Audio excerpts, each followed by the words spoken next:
तो ये कॉपी के बारे में और जानकारी आपको देंगे। साथ ही आपको बता दें कि नीट पेपर लीक मामले को लेकर सीबीआई लगातार एक्शन मोड में है।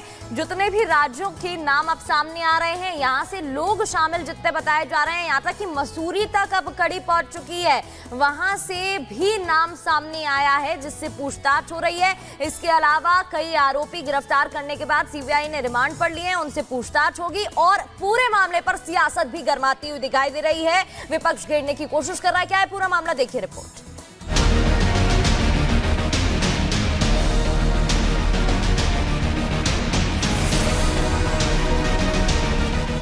नीट पेपर लीक मामले को जब से सीबीआई ने अपने जिम्मे लिया है, तब से इस मामले में कई और किरदार सामने आ चुके हैं। उस पूरे नेक्सस का भंडाफोड़ हो चुका है, जिनका हाथ लाखों छात्रों के भविष्य को बर्बाद करने में रहा है। सीबीआई इस वक्त अपनी ताबड़तोड़ कार्रवाई के जरिए ये सुनिश्चित करने में जुटी हुई है कि इस मामले का एक भी किरदार पर्दे के पीछे नहीं होना चाहिए। गुजरात के गोधरा में हुई अनियमितताओं में शामिल रहने के मामले में गुजरात पुलिस द्वारा गिरफ्तार 5 में से 4 आरोपियों को कोर्ट ने सीबीआई कस्टडी में भेज दिया है। आरोपी तुषार भट्ट, विभोर आनंद, आरिफ वोरा और पुरुषोत्तम शर्मा से पूछताछ में बड़े खुलासे हो सकते हैं। अब सीबीआई ने अपनी रिमांड कॉपी में गोधरा सेंटर लीक मामले में अंतर्राष्ट्रीय रैकेट के शामिल होने का शक जताया है और कहा है कि रैकेट में शामिल दूसरे राज्यों के लोगों का पर्दाफाश करना जरूरी है। सीबीआई ने खुलासा किया कि ओडिशा, बिहार, महाराष्ट्र, उत्तर प्रदेश और राजस्थान के कैंडिडेट्स को गुजराती भाषा चुनने के लिए कहा गया और साथ ही छात्रों को अपने परीक्षा फॉर्म में लोकल एड्रेस गोधरा और बड़ोदरा भरने को कहा गया। सीबीआई ने नीट मामले में साजिश का पता लगाने के लिए देश भर में अब तक 4 मामले दर्ज किए हैं। मामले के आरोपियों का अन्य राज्यों के कनेक्शन की जांच के लिए हिरासत में पूछताछ जरूरी बताया है। हजारीबाग के प्रिंसिपल की गिरफ्तारी के बाद कई सवाल खड़े हुए, जिनके कंधों पर छात्रों के उज्जवल भविष्य की जिम्मेदारी थी, वही उनके भविष्य को अंधकार में झोंकने में जुटे हुए हैं। पेपर लीक मामले में एक पत्रकार भी गिरफ्तार। सीबीआई गिरफ्त में पत्रकार जमालुद्दीन हजारीबाग से गिरफ्तार। प्रिंसिपल वाइस प्रिंसिपल के संपर्क में था जमालुद्दीन। प्रिंसिपल वाइस प्रिंसिपल 5 दिन के रिमांड पर। सीबीआई की एंट्री के बाद इन तमाम लोगों के नाम सामने आ रहे हैं।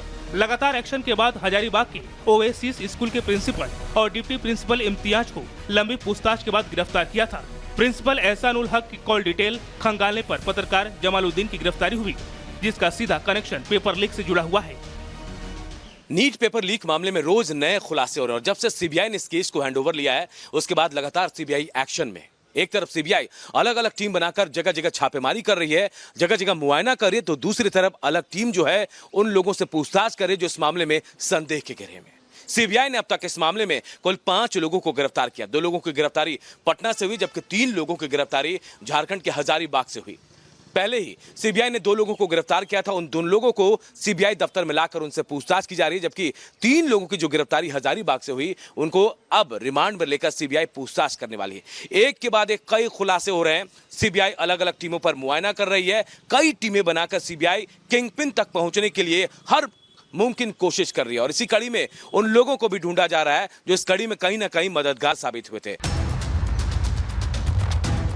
इसी के साथ रिपब्लिक भारत की टीम ने सच की पड़ताल करने के लिए पत्रकार के घर जाकर उसके भाई से बात करने की कोशिश की, लेकिन उसके परिवार ने किसी भी सवाल का जवाब देना मुनासिब नहीं समझा। बता दें, पत्रकार के भाई सलाउद्दीन से भी शुक्रवार को सीबीआई ने पूछताछ की थी।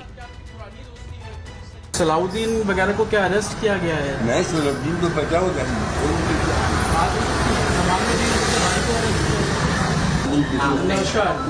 जमालुद्दीन को क्या सीबीआई ने अरेस्ट किया है? ये तो आप पेपर में जो देख रहे हैं बस नहीं बता। मतलब क्या कुछ लिखा है? अगर आप बात करें हमसे नहीं बात कर पाएंगे, क्योंकि सीबीआई ने बोला है कि उनको अरेस्ट कर लिया, प्रिंसिपल के साथ लेकर गए। एक चीज तो बता दीजिए, प्रिंसिपल के साथ क्या आपकी पुरानी दोस्ती है कुछ इस तरीके से? भी नहीं बता सीबीआई वाले ने मना। अच्छा उसको जो बीपीएससी घोटाला था उसको लेकर भी आप लोगों के ऊपर एलिगेशंस लगे थे? हैरानी की बात यह है कि पेपर लीक के तार सिर्फ बिहार तक सीमित नहीं है। इस बीमारी ने अपने पांव झारखंड से लेकर गुजरात तक फैला रखे हैं। गुजरात में 7 जगहों पर सीबीआई का सर्च ऑपरेशन चल रहा है। तलाशी उन लोगों के ठिकानों पर चल रही है जिन पर साजिश का हिस्सा होने का शक है। इनमें गोधरा, खेड़ा, आनंद और अहमदाबाद शामिल है। इधर लातूर में सीबीआई का एक्शन मोड जारी है। लातूर के एक और आरोपी की गिरफ्तारी में कामयाबी हासिल हुई। सीबीआई ने आरोपी गंगाधर को उत्तराखंड के मसूरी से गिरफ्तार किया। लातूर पुलिस ने गंगाधर के खिलाफ एफआईआर दर्ज की थी, जिसके बाद सीबीआई को ट्रांसफर हो गया था। नीट पेपर लीक मामले की जैसे जैसे जांच आगे बढ़ रही है, उसकी आंच एक के बाद एक कई राज्यों को अपनी जद में ले रही है। गुजरात, बिहार के बाद अब इसमें यूपी का नाम भी जुड़ गया है। बिहार में गिरफ्तार एक आरोपी ने एनडीए के सहयोगी दल के एक विधायक का नाम लिया और वो है सुभाषपा विधायक बेदीराम। जैसे यूपी राज्यभर की पार्टी का पेपर लीक में नाम आया, वैसे ही यूपी की सियासत में उबाल आते देर नहीं लगी। जिस नीट पेपर लीक विवाद ने पूरे देश में कोहराम मचाया हुआ है, उसमें सुभाषपा के विधायक का नाम जुड़ने पर विपक्ष हमलावर है, तो बीजेपी फुल एक्शन मोड में आ चुकी है। हालांकि इस गोरख धंधे में कौन कौन शामिल है, इसका भी खुलासा होता जा रहा है।